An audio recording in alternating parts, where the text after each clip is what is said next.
Vice ganda sinabunutan ni Nanay Rosario.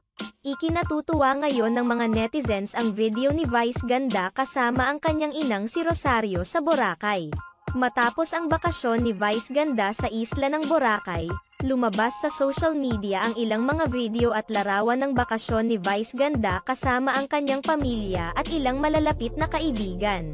Kasama na rito ang video kung saan binibigyan ni Vice ganda ng ice cream si Nanay Rosario. Natawa ang netizens nang hindi kinuha ni Vice ganda ang kutsara at naiwan ito sa bibig ng kanyang Nanay Rosario.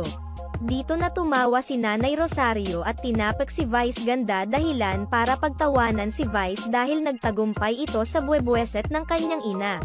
Sa kabilang banda, trending topic ngayon sa social media platform na Twitter ang It's Showtime. Ito ay matapos na bulagin ni Vice ganda ang audience sa kanyang pagbabalik.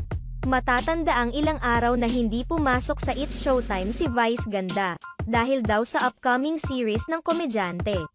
Kaya naman nang pumasok si Vice ganda sa It's Showtime ay tila nabuhayan ang mga manonood. Anila ay hindi talaga matatawag na It's Showtime kung wala ang kanilang idolong si Vice ganda.